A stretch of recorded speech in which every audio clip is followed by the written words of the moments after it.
I need to tell you something that's going to be a little uncomfortable, because it was uncomfortable for me too when I first really sat with it. Some of the things we do to our dogs because we find them adorable, they don't feel adorable on the other end. Picture this. It's Halloween.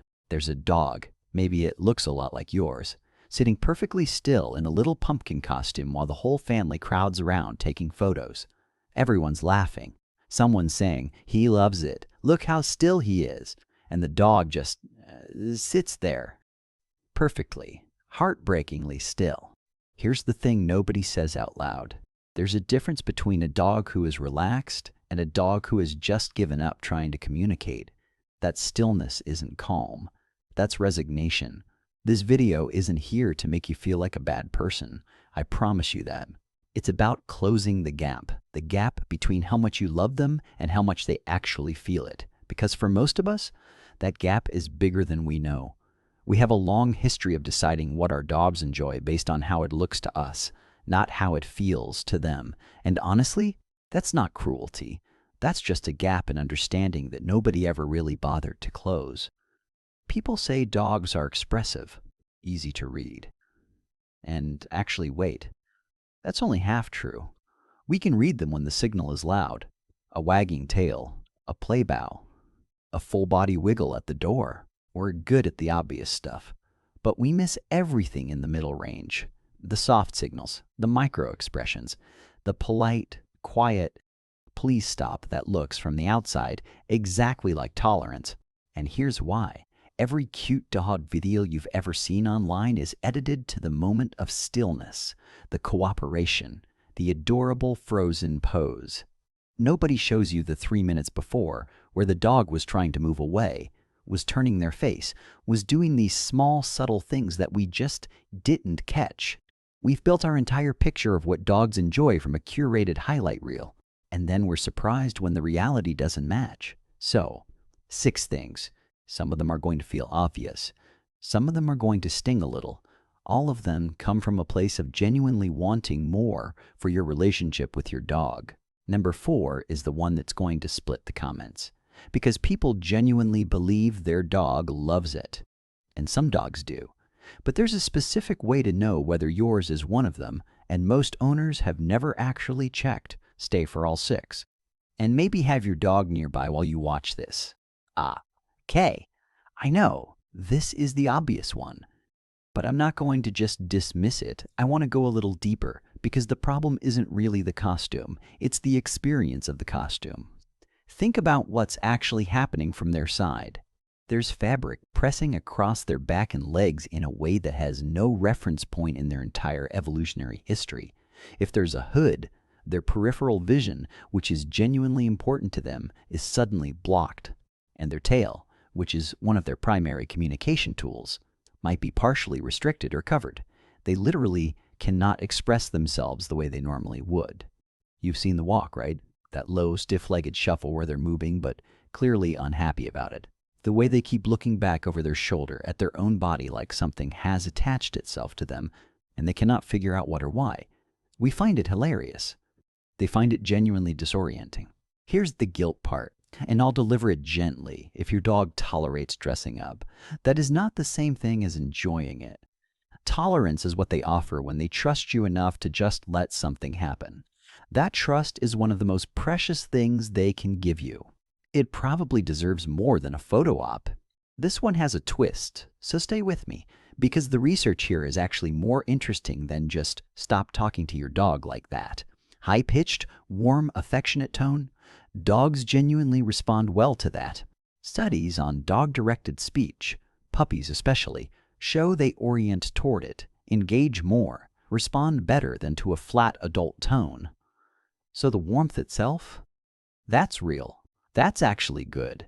The problem is the specific pattern most people fall into, the exaggerated repetition that goes on and on, the nonsense sounds that don't have any pattern or resolution, the sustained squeal that climbs in pitch and just stays there. That doesn't register as affection. That registers as unpredictable, high-energy noise. And for a lot of dogs, unpredictable is the opposite of comfortable. You've seen it. The dog who backs up slightly when the baby talk goes on too long. Who starts doing those slow, heavy yawns mid-coo.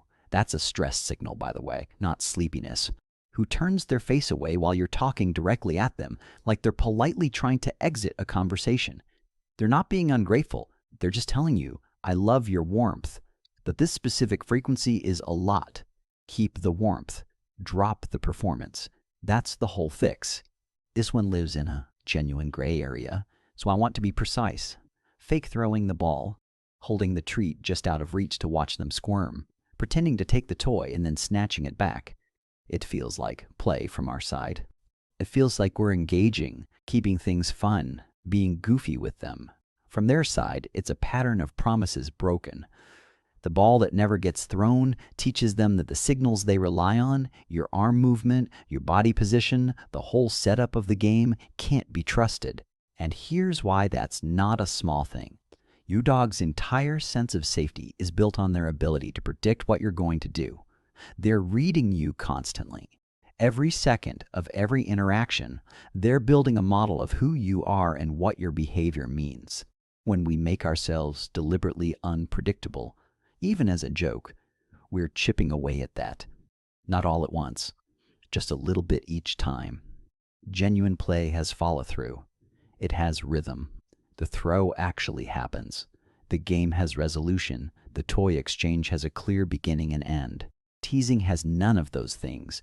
It just leaves them mid-sentence, waiting for a word that never comes. You know this scene. Guests arrive. The energy in the house spikes immediately. Voices get louder, movements get faster. The whole emotional temperature of the space just shifts. And then everyone zeroes in on the dog. Come say hi. Show them your trick. Where's your ball? Go get your ball. For a social, confident dog, totally fine. But here's the check. The one most owners have never actually done. Watch what your dog does in the first 60 seconds after guests arrive, if you just leave them completely alone. Do they approach on their own? Do they sniff from a distance and then retreat? Do they quietly go find a corner or another room? That self-directed behavior is their honest read of the situation. It's them telling you exactly how they feel without any pressure from you. When we override that, pulling them into the social center, positioning them for photos, encouraging guests to crowd around them before the dog has decided the situation is safe, we're telling them their instincts are wrong. We're substituting our read of the situation for theirs. Actually, hang on. This isn't really about having an antisocial dog. It's about something simpler than that. It's about whether your dog gets a vote. And most of the time, in this specific moment, we don't give them one. Let them approach in their own time. It changes the whole interaction. Okay, I'll be honest. This one is me. This is absolutely me. Dogs sleep somewhere between 12 and 14 hours a day. Not because they're lazy, because sleep is actually doing something. Their nervous system is repairing. Memories are consolidating. Stress hormones are clearing. That sleep is working. And those REM cycles, the twitching, the muffled little barks, the running legs, that's active neurological processing happening in real time. That's their brain doing something important. When we wake them up because they look irresistible mid-dream, we're cutting that short. We're not just being annoying in a small way. We're interrupting a biological process. You know the look. The dog jolting awake, pupils blown wide for half a second, genuinely alarmed, and then the tail starts going before they've even fully registered. It's you. They forgave you before they even fully woke up. And that kind of loyalty, that kind of instant, unconditional forgiveness maybe deserves us just letting them finish the dream. The glass door moment. The sudden slip on the hardwood. The miscalculated jump onto the couch that goes slightly wrong. We laugh. It's funny. I'm not going to pretend it isn't. But here's what's happening underneath that moment. Your dog doesn't know why the energy in the room just changed. They don't understand laughter the way we do. What they know is their body did something, and now you're reacting loudly, unpredictably, with a sound that doesn't fit any of their other associations with you. Some dogs learn to lean into it. They'll perform the confusion because the reaction gets them attention, and they're smart enough to figure that out fast. But many dogs just experience the exposure of the moment without understanding why it became a spectacle. There's a behavior pattern called the sheepish response, the tucked body, the low tail, the avoiding of eye contact, and we often misread it as them being funny. It's actually them feeling the vulnerability of the moment. Your dog trusts you with every unguarded, uncoordinated, ridiculous moment of their lives. The least we can do is not make them feel stupid for it. Go back to that dog from the beginning, the one sitting perfectly still in the costume while everyone laughed and took photos. I want you to think about what it actually took to be that still. Think about all the smaller signals that probably came before it. The shift of weight, the attempt to move away, the look over the shoulder, all the things that weren't heard or seen or understood. And then that dog did the only thing left. Went quiet, went still, waited for it to be over. Here's what I know about dogs, though. They reset faster than we deserve. You change one thing tomorrow. You let them walk away when they want to. You skip the costume this year. You sit with them quietly instead of performing at them, and they will notice. They always notice. That's the thing about this relationship. It's never too late to close the gap. Picture the same dog.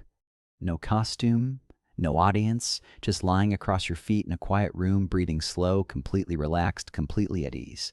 That's not tolerance. That's trust. That's what they were trying to offer you all along. If they shifted something for you, share it with someone who loves their dog and might need to hear it too. They'll be glad you did.